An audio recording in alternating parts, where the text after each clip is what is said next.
கொடுத்தது ஒரு மாதிரி கொடுத்துட்டு இங்கே வந்து திருப்பி பார்வதின் நீங்கள் வந்து எனக்கு பிக் பாஸ் கிட்ட வந்து இதுதான் ஒரு விஷயம் எனக்கு பிடிக்கவே இல்லை.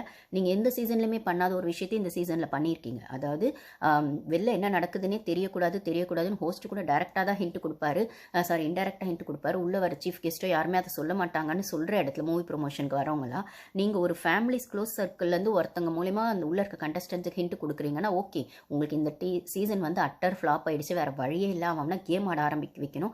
இல்லைனா திருப்பி இது பாரு மேலேயே போதுன்னு உங்களுக்கு அப்பட்டமாக பயம் வந்துருச்சுன்னு தெரியுது. நீங்கள் நினச்ச சேனல் ப்ராடக்ட்டை முன்னாடி தள்ள முடியலன்னு புரியுது. அது பிரஜனையும் தள்ள முடியல, விக்கல் சீக்கிரமாக தள்ளுன்னு தள்ளினாலும் அது நெகட்டிவாக தான் போகுது. ஆனால் போட்டிக்கு கூடவே பாரு வந்து நின்றுடுறாங்க. அதுக்கப்புறம் சபரியும் உங்களால் தள்ள முடியல, சாண்ட்ராவும் நெகட்டிவாக போகிறாங்க. உங்கள் கஷ்டம் எங்களுக்கு நீங்கள் கதறது புரியுது பிக் பாஸ் எங்களுக்கு. அதுக்காக தான் நீங்கள் இந்த க்ளோஸ் சர்க்கிளில் இருக்கவங்களை விட்டு ஒரு ஹிண்ட் கொடுத்தீங்க. ஆனால் அது கொஞ்சம் டீசெண்டாக பேரை சொல்லாமல் நீங்கள் இன்டெரக்டாக பேசுங்க.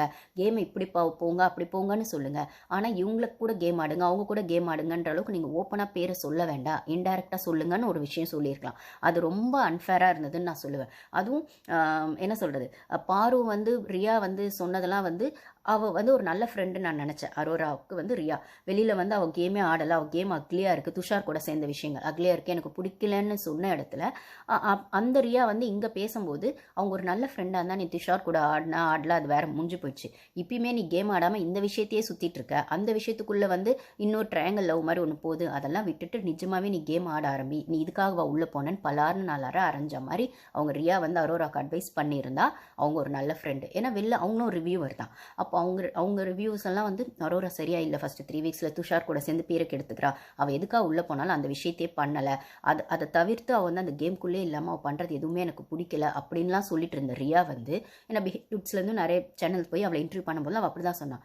இப்போ வந்து உன்னை வந்து அவள் பாரு வந்து கழுவி ஊத்துறா, ஆனால் நீ அதுக்காக நீ வந்து எதுவுமே ஸ்டாண்ட் எடுக்கலனா அவன் எங்கம்மா கழுவி ஊத்துனா, அவளும் கேம் தானே ஆடுறா பாருவும். அவன் வந்து அந்த பேட் சைனுங்கிற விஷயத்த சேது சாரே சொல்லிட்டாரு. அது ஆனால் சோஷியல் மீடியாவில் இன்னுமே அரோரா அதை வேணும்னு தான் பண்ணாங்கன்ற அளவுக்கும் ஒரு கூட்டம் இருக்குது. நம்ம அதுக்குள்ளே போக வேண்டாம். எய்தர் அது தப்போ சரியோ, அது தப்புன்ற ஆங்கிள்க்கே அதை அட்ரஸ் பண்ணி பாருவை திட்டியாச்சு, பாருக்கு அது செருப்படியாக இருந்துச்சு, அதை பாருவே சொல்லிட்டா. இன்றைக்கி கூட அவள் லைவில் அதை சொன்னால் ஆடியன்ஸ் கிட்ட தப்பாக போயிருக்கோம், நான் செஞ்ச தப்பை நான் ரியலைஸ் பண்ணிட்டு பண்ணலன்னு. ஆனால் அந்த ட்ரபிள் மேக்கர்ன்ற மார்னிங் ஆக்டிவில் அவள் காமனாக சொன்னான், ஆமாம் எனக்கு அவள் ட்ரபிள் மேக்கராக இருக்கா, எனக்கு விக்கல்ஸ் ட்ரபிள் மேக்கராக இருக்கா, என்னை வந்து குரூப்பிசம்குள்ளே வந்து வச்சு அடித்தது வந்து கனி தான், கனி மூலமாக தான் அந்த குரூப்பிசம் எனக்கு எதிராக திரும்பிச்சின்னா கனி எனக்கு ட்ரபிள் மேக்கராக இருக்காங்கன்றதை தான் அவள் சொன்னான். சாண்ட்ராவும் அதை தான் சொன்னான். பாரு வந்து ட்ரிகர் ஆகி பண்ணுறதுக்கான காரணம் கனி தான் அப்படின்னு அதை சுற்றி வளைச்சி தான் அந்த விஷயங்கள் வந்தது அப்படின்னு சொல்லும்போது இந்த இடத்துல லவ்ங்கிற விஷயத்தையும் அவள் சொல்லவே இல்லை. அதே செகண்ட் டைம் வந்து என்ன சொல்கிறது, எல்லாரும் ஒருத்தர் தான் சொல்லணும் அப்படின்னும் போது அவங்க அரோராவை சொல்லியிருப்பாங்க பாரு. ஸோ இது அது ஒரு கேம். அப்புறம் வந்து வியனாவை வந்து நீ அரோராவையும் கொண்டு வா நாமினேஷன் வீக்கெண்ட் வியனா எழுந்து பேசுகிறப்போ அதுவும் அவங்களுக்கு ட்ரிகர் ஆயிடுச்சு அரோராக்கு. அது எப்படி அவள் வந்து இவ்வளோ சொல்லுவா அப்படின்னா அது கேமா, ஏன்னா அது ஓப்பன் நாமினேஷன், எல்லாரையும் கொண்டு வரணுங்கிறதுனால தான் ஓப்பன் நாமினேஷன் வச்சாங்க. யார் என்ன ரீசன் சொல்கிறாங்கன்றது எல்லாருக்குமே தெரியணுன்றதுக்காக தான் ஓப்பன் நாமினேஷன் வச்சாங்க. அந்த இடத்துல நீங்கள் குரூப்புக்குள்ளே ஆடுறீங்க அப்படின்னா அது அப்பட்டமாக தெரியும். அப்போ வந்து குரூப்புக்குள்ளே இருந்துட்டு இப்போ ரம்யாவெல்லாம் யாராவது நாமினேட் பண்ணியிருந்தா ரம்யாக்கெல்லாம் செம்ம கடுப்பாக இருக்கும். ஆனால் அந்த இடத்துல அதுவும் நடந்தது, ஆனால் அது ஃபுல்லாக நடக்கலை, சபரியோ கனியோ பண்ணலை. ஆனால் தனியாக இன்னைக்கு உள்ளே போய் நாமினேஷனில் ரம்யா என்ன பண்ணாங்க, கனியை பண்ணாங்கல்ல, கமருதீனை பண்ணாங்கல்ல, ஆனால் அது ஓப்பனில் ஏன் பண்ணலை?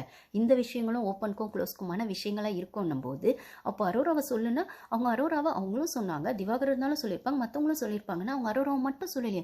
கமருதீனையும் நீ ஏன் நாமினேஷனில் வரணும்னு கேட்டிருக்காங்க, கனி நீயும் நாமினேஷனில் வரன்னு சொன்னாங்க, FJ நாமினேஷன் போட்டதும் ஓப்பனாக சொன்னாங்க, ஆமாம் நான் தாண்டா போட்டேன், உன்னை நீ போட்டோன்னே ஒன்றும் வெளில போயிட போகிறது இல்லை தான், இதை வெளில வந்துட்டான் கேப்டன்சி டாஸ்க்லேயே. அப்போ வந்து அவங்க எல்லாருக்கூடையுமே கேம் ஆடுறாங்க, அதனால தான் அவங்க கேமரா தெரியுறாங்க, அதனால தான் எல்லாருக்கூட அவங்களுக்கு பஞ்சாயத்து இருக்குது, அதனால தான் அவங்க ஸ்ட்ராங் பிளேயராகவும் தெரியுறாங்க, அந்த கேம் அவங்களே சுற்றி வருது அப்படின்னு சொல்கிற இடத்துல அவங்க வந்து உங்களை மாதிரி பார்வை போய் நாமினேட் பண்ணு, பார்வை மட்டும் இன்னைக்கு குரூப்பிசமில் 4 பேர் நாமினேட் பண்ணாங்க பார்வை. அந்த குரூப்பிசம்குள்ளே யார், சாபரி, FJ, கனி, அரோரா. மற்றவங்களாம் கொஞ்சமாவது புரிஞ்சு ரம்யாலாம் செம்மையாக இன்னைக்கு நாமினேட் பண்ணாங்க. அதுக்கப்புறம் அந்த அமித் திருப்பி அந்த வெண்ணை ஜால்ரா அது திருப்பி அது இத்தனைக்கும் லாயர் வேறையும் அவங்க ஒய்ஃப் சொல்லும் போது தான் தெரியுது எனக்கு லாயர் பொய்ஷியும் கூட. ஏமா அந்த அம்மிக்கல்ல அடி மேலே அடி அடித்தா அம்மியும் நகரம்னு சொல்லுவாங்க, நீ எவ்வளோ அடித்தாலும் நகரவே மாட்டிங்களா அமித் அப்படிங்கிற மாதிரி தான் எனக்கு உங்கள் மேலே அவ்வளோ ரெஸ்பெக்ட் இருந்தது. இப்போ டோட்டலாக போயிடுச்சு. நீங்கள் அரோரா கிட்ட உட்காந்து ஒரு கான்வர்சேஷன் கிரியேட் பண்ணுறீங்க. ஃபர்ஸ்ட் வீக்கில் பாரு கிட்ட உட்காந்து நானே தேங்க்ஸ்னு ஒரு வீடியோ போட்டிருப்பேன் அமித்துக்கு. அமித் சொல்லி தான் இப்போ பாரு வந்து அந்த ஹோட்டல் டாஸ்க்லாம் செட்டிலாக பண்ணாங்க, அந்த அட்வைஸ் இனிமேல் இதே மாதிரி பண்ணுங்க பாருன்னு சொல்லியிருப்பேன். ஆனால் நீங்கள் பாரு கிட்ட ஒரு விஷயத்தை எடுத்துக்கிட்டு பின்னாடி போயிட்டு பாரு விஷயம் பேசுறது பேசுறது இருக்குல்ல. அப்போ அரோரா கிட்ட அப்போ நீங்கள் இப்போ அரோரா கிட்டேயும் உட்காந்து பேசுகிறீங்க. இன்றைக்கி லைவ் பார்க்குறவங்களுக்கு தெரியும், வினோத்தும் அமித்தும் வந்து பாரு கிட்ட உட்காந்து பேசுவாங்க. ஆனால் அதே அவங்க 2 பேர் தான் அரோரா கிட்டேயும் உட்காந்து பேசுகிறாங்க. அப்போ நீங்கள் அதுக்குள்ளே ஒளிஞ்சிக்கிறீங்க. இந்த பாரு அரோரா கேம் வச்சு நீங்கள் ஒரு கேவலமான கேம் ஆடுறீங்க. உங்கள் கேம் பாரு அரோரா தவிர வேறு எங்கேயுமே ஃபோக்கஸ் போகலையா? வினோத்துக்கு அமித்துக்கெல்லாம் பிரசன்ஸ்ன்றவ அந்த ஊரே சொல்லுது, ஓகே. ஆனால் அதுக்கு நீங்கள் சபரிசம் குரூப்பை ஏன் டச்சே பண்ண மாட்டீங்க? அந்த இடத்துல இருக்க சுபிக்ஷாவை ஏன் அவங்க வந்து கேம்குள்ளேயே வரலன்னு சொல்ல மாட்டீங்க?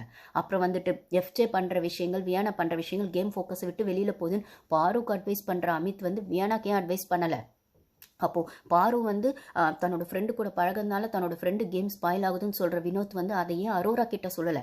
உன்னால் பாரு கிட்ட பழகினா அவன் கேம் ஸ்பாயில் ஆகுதுன்னா உங்ககிட்ட பழகினா அவன் கேம் ஸ்பாயில் தான் ஆகுது. நீ உன் கேம் ஆட அவனை டிஸ்டர்ப் பண்ணாத. நீ இங்கே பழகாத, வெளில போய் பழகாத. ஆனால் உன்னால் அவன் கேம் டிஸ்டர்ப் ஆகுது அப்படின்ற விஷயத்த பாரு கிட்ட சொல்ல தைரியம் இருக்கா? அமித்துக்கும் வினோத்துக்கும் பாருவை ப்ளேம் பண்ணுற நீங்கள் 2 ஜென்ஸ் வந்து ஏன் அரோரா கிட்ட அதை சொல்லலை? உங்களுக்கு அரோரா கிட்ட என்ன தேவைப்படுது?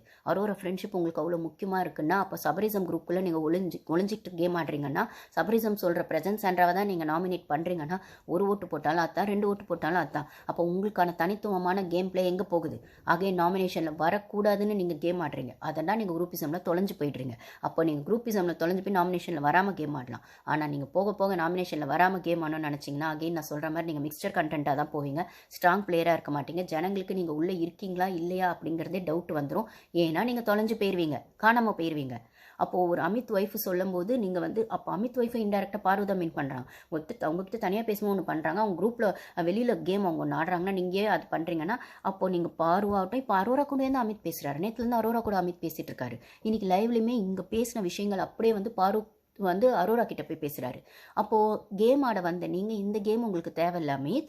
நீங்கள் சுற்றி என்ன அப்போது நீங்கள் வீக்கெண்டில் ஹோஸ்ட்டு கேட்டார்ல ஒரு கேள்வி, என்ன கேட்டார்? இப்போ வந்து யாரை சொல்லி நாமினேட் பண்ணாங்கன்னு ஒரு விஷயம் வரும்போது நான் அந்த இடத்த இல்லை சார், நான் பார்க்கல சார், எனக்கு தெரியாது சார்ன்னு சொன்ன நீங்கள் பிரஜின்ஸ்ன்றவன் நீங்கள் ஓப்பன் நாமினேஷனில் பண்ணும்போது கார்டன் ஏரியாவில் தான் பண்ணீங்க. பக்கத்தில் ரம்யா இருக்காங்க, பக்கத்தில் வினோத் இருக்காரு அப்படின்னு சொல்கிற இடத்துல விக்ரம் இருக்காருன்ற போது அந்த ஒரு நாமினேஷன் பண்ணும்போது தான் விக்ரம், ரம்யா, வினோத்லாம் உள்ளுக்கு வெளிக்கு போயிட்டு வராங்கன்னும் போது உங்களுக்கு எப்படி அது தெரியாமல் இருக்கும்? அந்த இன்ஃப்ளூயன்ஸில் தான் நீங்கள் எழுந்து பிரஜின் சான்றானே சொன்னீங்க அமித். அது அப்பட்டமா இல்லைன்னு நீங்கள் சொல்கிறீங்க. யாருக்கிட்டே நீங்கள் இன்ஃப்ளூயன்ஸ் ஆகலன்னு சொல்கிறீங்க, அப்பட்டமா இன்ஃப்ளூயன்ஸ் ஆகுறீங்க. இல்லை இன்ஃப்ளூயன்ஸ் ஆகிட்டு நீங்கள் இன்னசென்ட் மாதிரி ஒரு விஷயம் பண்ணுறீங்க. இப்போ நீங்கள் கமருதீன் விஷயம் எடுத்து பேசணுன்னா நீங்கள் பாருக்கு ஒரு அட்வைஸ் கொடுத்து, ஏன் பாரு நீங்கள் வந்து உங்கள் கேம் ஆடுங்க, நீங்கள் அதில் வந்து டிஸ்ட்ராக்ட் ஆகாதீங்கன்னு சொன்னால் நீங்கள் ஒரு நல்ல பிளேயர், இல்லை ஒரு நல்ல ஃப்ரெண்டு. ஆனால் நீங்கள் எப்போ பாரு கிட்ட பேசினாலும் பாரு கிட்ட இருக்க விஷயங்களை மட்டும்தான் நீங்கள் ப்ளேம் பண்ணுறீங்க. பாரு முதல் வீக்கில் இப்படி ஆடினேன். இப்போ இன்றைக்கி கூட நேற்று கூட பாரு வந்து அமித் கிட்ட பேசும்போது அந்த ரேங்கிங் டாஸ்கில் என்ன அந்த என்னையும் திவாகரையும் அப்படி போட சொன்னது யார் அப்படின்னும் போது எல்லாரும் தான் யோசித்தோம். ஏன் இப்போ நான் கொஞ்சம் சட்டிலாக தானே, திடீர்னு நீங்கள் நல்லவங்களா மாறிட்ட ஒத்துக்க முடியுமா பாரு? முதல்ல அவ்வளோ ஆடினீங்கல்ல, நான் அவ்வளோ நியாயம் பேசுனீங்களே. அப்படி பார்த்தா அரோரா கூட தான் ஸ்டார்டிங்கில் ஒன்றுமே பண்ணலை. இப்போ 50 டேஸாக வீட்டில் என்ன பண்ணுறாங்க அப்படின்னும் போது நீங்கள் அதை சொல்லியிருக்கலாம். நாமினேஷன் அதே ஒரு ரீசன். இப்போ போக போக நீங்கள் நாமினேஷன் அதை சொல்லணும். மிக்சர் கண்டென்ட்டாக இவங்க இந்த வீட்டில் இருக்காங்க, ஒன்றுமே செய்யலை, அதனால இந்த வீட்டுக்கு அவங்க டிசர்விங் இல்லை, இந்த அருகதை இல்லைன்னு விக்ரம் சொன்னார். சாண்ட்ராவை அருகதையே இல்லை இந்த வீட்டில் இருக்கிறதுக்கு பண்ணுறதுக்கு அப்படின்னு. அப்போது அதே கொஞ்சம் டீசெண்டாக இந்த வீட்டில் கேமே ஆடாத இவங்களுக்கு இந்த வீட்டுக்கு டிசர்விங் பிளேயரே இல்லைன்னு சொல்லி ஒரு ரீசனை சொல்லலாம். அது ஒரு ஸ்ட்ராங் ரீசன் ஆஃப்டர் 50 டேஸ்க்கு அப்புறம். அப்போ அதை தான் உங்களுக்கு டாஸ்க்காக கொடுக்குறாங்க. நீங்கள் அதே உங்களுக்கு டாஸ்க்காக கொடுக்குற விஷயங்களையே நீங்கள் நாமினேஷனில் ஒரு ரீசனாக சொல்லலாம். அதெல்லாம் அந்த கேம்லேருந்து எடுத்துக்கக்கூடிய அந்த ஒரு விஷயங்கள், அதை எக்ஸ்ட்ராக்ட் பண்ணணும் நீங்கள். இப்போ வந்து ஹோஸ்டே அப்படி ஒரு டாஸ்க்கை வைக்கிறாங்க, வீக் டேஸில் அப்படி ஒரு டாஸ்க் வருது. யார் இந்த வீட்டில் சம்பளம் இல்லாமல் வந்து சம்பளமே வேணான்ற அளவுக்கு இந்த வீட்டில் கேம் ஆடுறாங்க, ஒன்றுமே பண்ணலை. யார் வந்து சாப்பிட்டு தூங்குறாங்க, யார் வந்து 50 டேஸாக சாப்பிட ஒன்றுமே பண்ணாமல் மிக்சர் கண்டென்ட்டாக இருக்காங்கன்னா இதெல்லாம் நீங்கள் நாமினேஷனில் யூஸ் பண்ணக்கூடிய ரீசனாக நீங்கள் வைக்கலாம். 50 டேஸாக ஒன்றுமே பண்ணலை, சாப்பிட்டு